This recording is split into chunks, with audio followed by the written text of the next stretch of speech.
Hi guys, welcome to the channel. I'm Muddy Gamer, hope you're all well.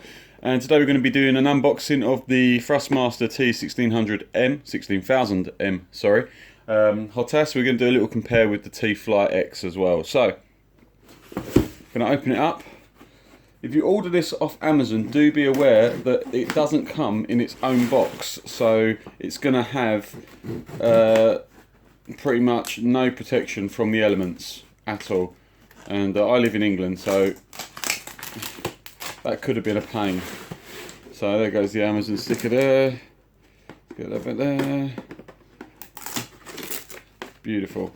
Right, so first of all, the box is very nice, but I'm not really interested in the box if I'm honest. It's got all sorts of stuff over it, but you want to see an unboxing, not a talk about a boxing. Right.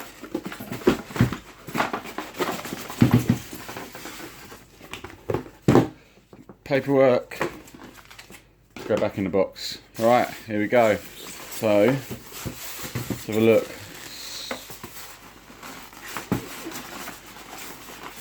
Trying to be really careful with this, so I don't break it. There we go. Right, it is released. So, what are these? These are going to be your thumbsticks. So, this is ambidextrous, so you can change it so you can have thumbstick there as well. So if you're left-handed, you can use it like that, for example. Don't know if that means that one of these buttons doesn't work, but I shall find out. So straight off the bat, it feels quite heavy. Not heavy as the Warthog that I had, but heavy in a good way. A little update is I did get rid of my Warthog because it had no yaw, and that was a real issue when dogfighting in Elite Dangerous. That's got quite a nice feel to it. So you can buy these separately, and I'd guess you'd use this as your throttle then. But it feels, it's got tension. It's got no tensioner on the bottom. It does tell you can change it to left and right-handed, which is good. Again, I'm hoping all these different buttons aren't just doubles, because if you look, it's got the brow on it, that side and that side. But it comes with two separate things, so two separate USB connections. I'm just going to put them in the box for now because I won't be using it.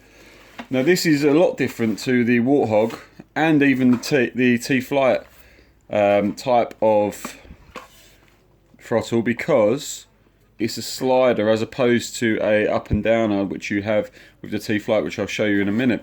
So it's got paddles there. That would probably come from the T.flight, because on the front of the T.flight, I'll show you in just a second, it has a similar sort of paddle setup. You can add your pedals in there for your yaw if you wanted to, but you've got yaw on the stick, so I'm not sure why you'd want that. Plenty of buttons. 1, 2, 3 hats. A button there. 4 hats on the stick. That's more of a an analog stick. Doesn't feel like there's a lot of tension in there. Maybe it probably need a little bit more. You have got the ability to screw it down to your desk, which I'm probably going to get a little bit of wood and set it up. I'll show you now. Like that, so I can just put it on my lap. And here's the T.flight. So you're going to get an idea now of scale against each other. So it's not much bigger.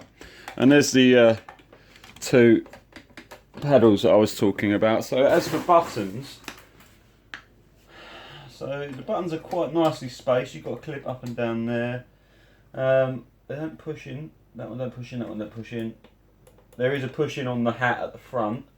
So as you see, there's a lack of analog or movement hats on this one.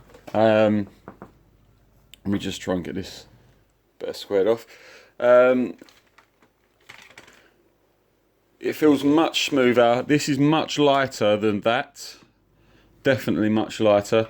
To be fair, I actually prefer the feeling of moving that up and down. So I'm not sure how I'm going to get along with this, but it's going to be very close to that. And from what I've heard, it's a huge step up.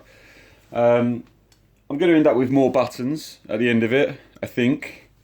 Just by looking at the side there, I mean, I could use forward, up and down for changing power. I can then use that for targeting different subsystems. So I only had the one hat on this, and I used that for the changing your power, etc. around. So and is that hat doesn't have a click in ability, the top one there, which this one didn't either, but that would have been nice.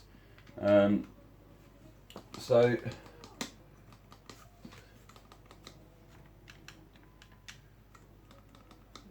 it feels more of a hair trigger on the front there, if I'm honest, which is quite nice. You are actually lacking buttons on, well, I say lacking, there isn't as many as I'd probably like. So you've got 1, 2, 3, 4, 5, whereas you've got 1, 2, 3, 4, 5.